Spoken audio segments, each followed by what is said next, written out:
Vedare tinokuchingamidzai zvekare kune chimwe chirongwa pano paZim Facebook Secrets and Confessions. Tadzoka zvekare nemamwe mamessages. Rekedzai tibva tapinda mumamessages edu atadzoka takakubatirai. Message yedu yekutanga yakamira sekudai so. Hanzi hello mukomanashi, ndiri Slay Queen. So ndakaita bonde nenyoka yeimwe mbinga nenyaya yekuda mari. So izvi ndo zvandiri kusangana nazvo muupenyu hwangu. Ndainge ndagara hangu ndichingoita zvehuSlay Queen kubvawo ndichiri kuchikoro. Ndingangoti pakangokanganisika upenyu hwangu was that when I was raised by my mom all alone. So chakangondirwadza pavari mama ndechekuti vakaramba kuti ndinge ndichizotoreserwa birth nadhedhi vangu apo pandainge ndava kuda kunyora grade 7. Ndikati saka ivo havadi kuti ndinge ndichishandisa mutupo wangu naika, aiwa tichaonana. So ivo vainge vachiti dhedhi vangu does not deserve to be there in my life. Hanzi nekuti vakakuramba iwewe, inini ndichiri kuvada uye zvekare ndainge ndichiri nepamuviri pako ndokubva vandiramba. Pedzezvo ndikanyengerera ndikaenda ndikanogara pamba pevabereki vavo kwava kuunza zvekare umwe mukadzi, ndikaramba ndakashingirira kusvika ndega zvazondituma kuti ndinge ndichizobvapo. Saka iwewe kuti unge uchizoshandisa seinemu yadhedhi vako hazviiti. Ndakangoramba ndakanyarara, but usiku ndakazoti ndakarara ndikabva ndati manje ndikuda kuvarakidza kuti chavagona hapana, ndikuda kunyatsokuita zvechihure ende ndikuda kunyatsokuita vana vakawanda zvekuti vanenge vachingochengeta vazukuru, chimwe chichikambaira, chimwe ndinenge ndakachitakura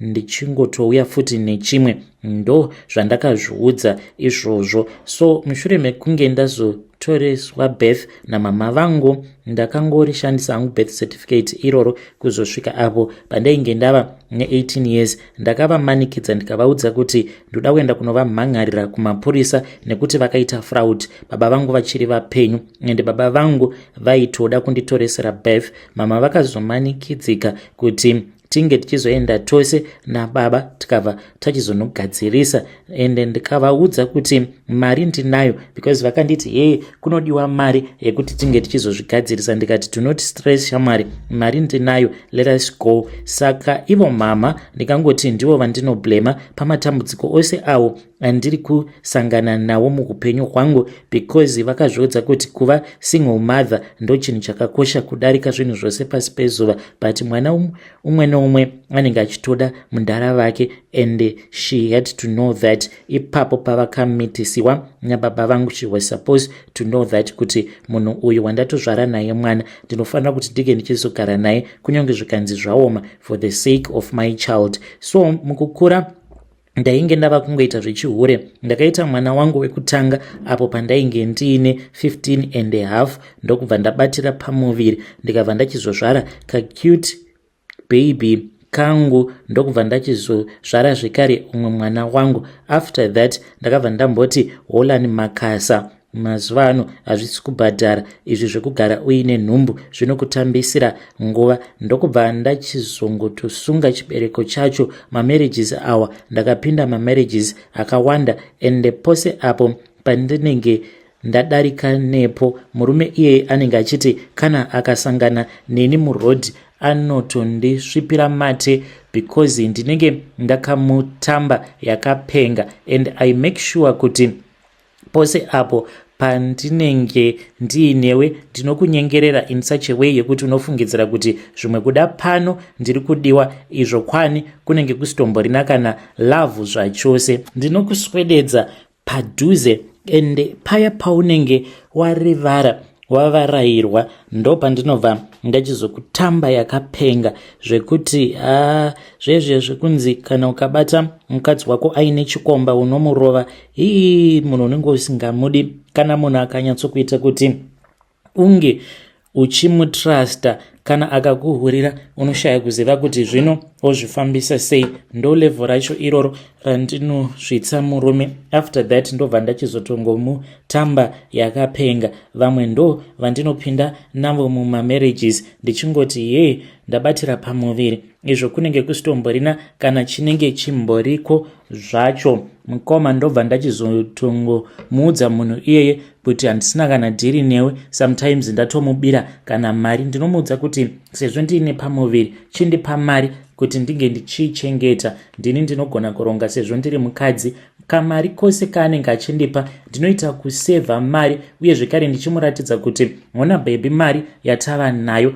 But zuva randinokutiza ndopaunyatsikuona kuti uyu ndiye anonzi Satani pachezvake, mwana waSatani. Ende handitomborina kana nungo yekutosiya ndakunyorera tsamba ndichitokuudza kuti iwewe hautomborina kana kutokwana kana uchida kuzogara nemukadzi kwenguva yakareba, ngadzita pakati zvekuti wega unopa kutenda. So ndakabva ndachizoudzwa nefriend yangu kuti painge paine imwe mbinga iyi akati akamborara nayo ka1 ndokubva achizoramba. Ndikabva ndati nhai, ko wakarambeiko nai be, because dai wakaendako wakanorara naye dai wakatowana mari yakawanda. Akabva anditi hani be, kuti ndinge ndichizokuudza nyaya iyi kai zvinotoda titori tose, because zvepamafoni hazviite. Saka akabva achizouya kudheni kwedu ndokubva tachizotanga kutaura. Akati boo,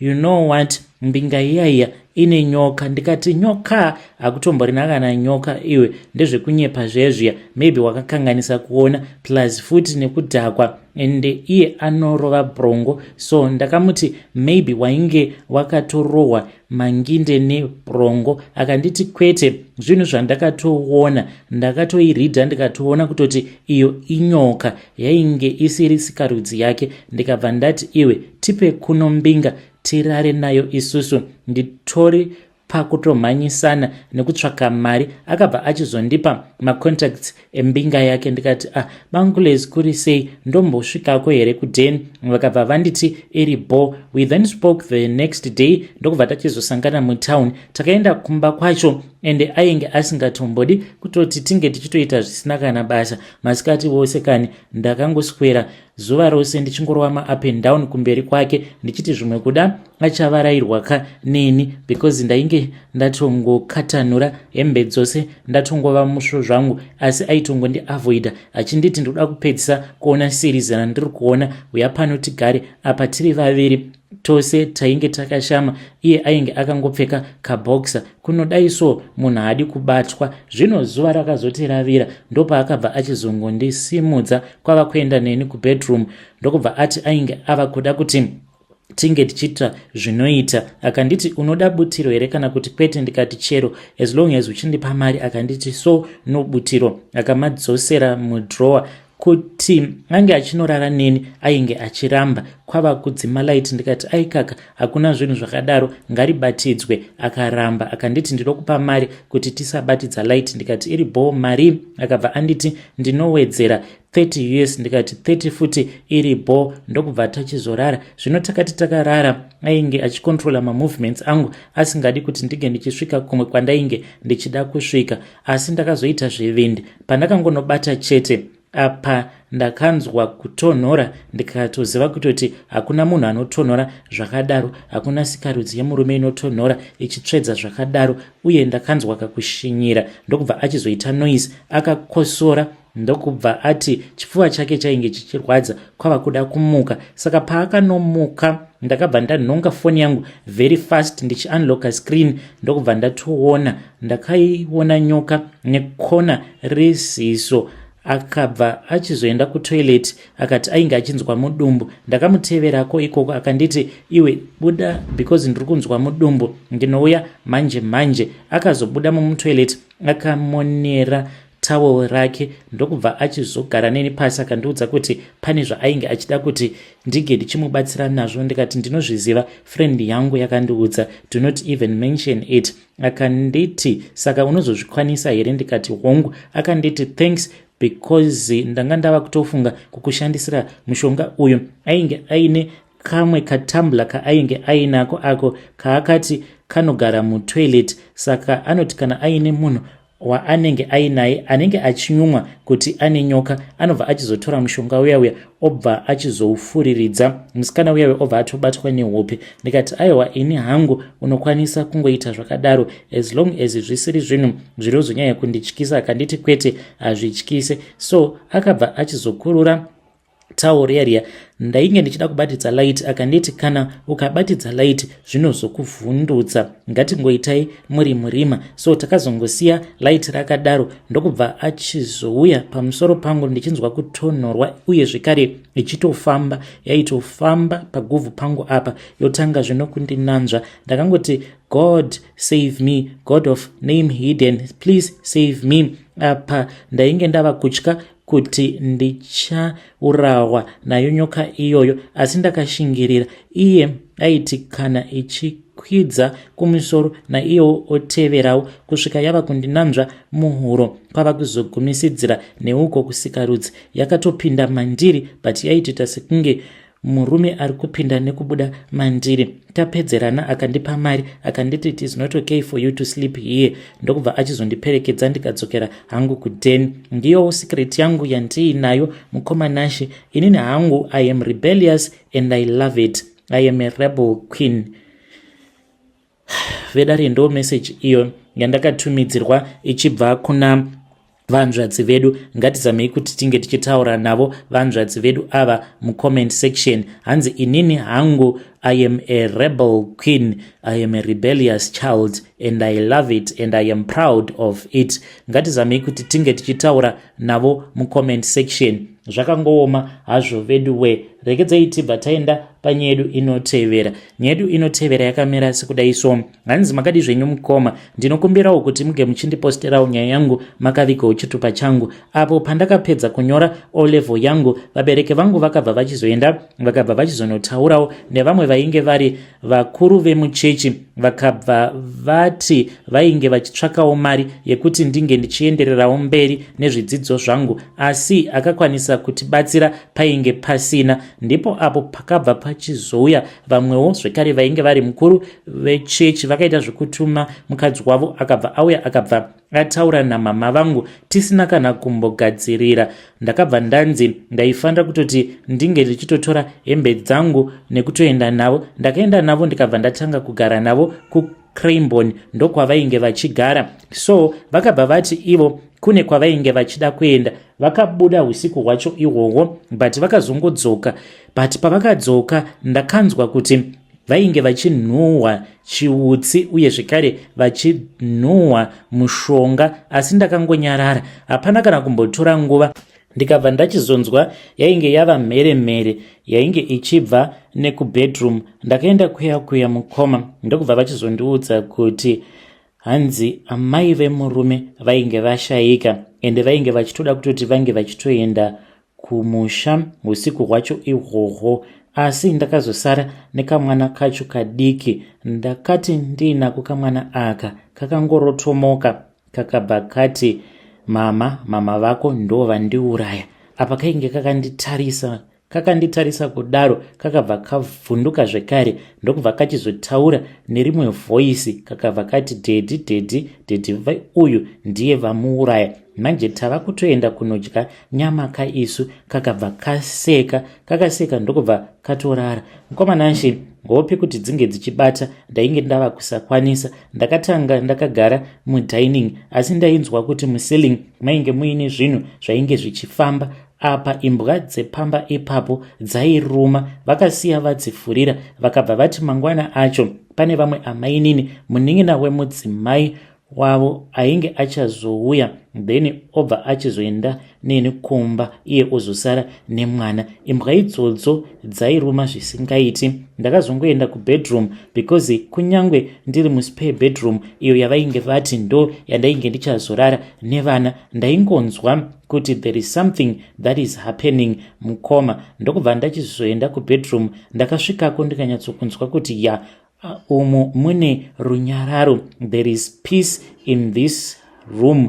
But later on in the evening ndo pandakabva ndachizotanga kunzwa kuti zvekare muceiling maiva netwunhu twainge tuchimhanyisana kuita kunge makonzo. Hameno zvaingoitika muceiling, mwana uya akabva angorotomoka akangoti uyo nepadhoo abuda hake, ndokubva atotanga kutoridza ngonono. Zvechokwadi dhoo rakavhurika, rakangofurika mukomanashi sekunge pane munhu akaripusha rikabva ratovharika. Ndakaridza mhere ndikati panapa ndinodyiwa hangu nezvikwambo zvepano. Ndakatanga kufamba ndichienda kudining. Ndaitonzwa kuti kwainge kuine zvinhu zvainge zvichinditevera apa kuti ndimhanye ndaisakwanisa, ndichinzwa ndakaremerwa. Mwana uya ndakangomusiyawo mubedroom achihumana, asi chakazondivhundutsa ndakati ndiri mudining ndava kuda kuenda kunovhura dhoo remukicheni kuti ndibude panze. Ndaizviudza kuti ndichatanga ndataimira ndoona kuti imbwa dziya dzinenge dziripi, ndobva ndachizomhanya ndojamba jirawo, ndobva ndadzokera hangu kumba ndonoudza vabereki vangu zvose izvo zvainge zvaitika. Ndichingoda kungonovhura dhoo remukicheni, mama kani ndakaona chimwe chinhu chakangomhanya paloni kuita sekunge munhu. Hameno chinhu chacho zvachainge chakaita, asi chainge chakakombama. Ndokubva ndatonzwa mainini vachitovhura gate, imbwa dzikatanga kuhukura. Ndokubva vatodhiraivha motikari yavo vakaipaka vakatoya vakati ko chii chiri kuitika panapa. Vakandipa maswits vakanditi maswits awa. Hameno kuti wai vakandipa maswits, pandakangomadya handina kana kuzombonzwa zvinhu zvainge zvichifamba muceiling zvichingoramba zvichingofamba. Takabva tachizoenda kubedroom, mwana uya takatoona adzipwa achitopapa mafuru. Vakaita zvekuzondonyekedzera rimwe sweet ravainge vainaro vachinditi neiri uri kufanira kuti unge uchiridya. Mwana uya ndokubva atomuka akaita right, asi aingoramba akangonditarisa. Ndakavaudza kuti ndainge ndichida kudzokera kumba, vakati hazviite, tinorara pano. Ndokubva tatoenda muspare bedroom tikarara. Handina kana kuzombonzwa any sound again. So vakanditi ndisazoudza vabereki vangu zvose izvo zvainge zvaitika, vakandipa mari. Ndakazodzokera hangu kumba ndikanotengera amai vangu grocery rakatopedza mwedzi wose. Vai vakati vachibvawo kumarero vainge vava kundifarira apa vainge vari vakuru vechechi. Ndozvandakasangana nazvo pandakambonogara navo kumba kwavo kuCrambon. Vedare ndo message iyo yandakatumidzirwa ichibva kuna vanzvadzi vedu. Ngatizamei kuti tinge tichitaura navo mucomment section. Strange things indeed they do happen in this world. Yo.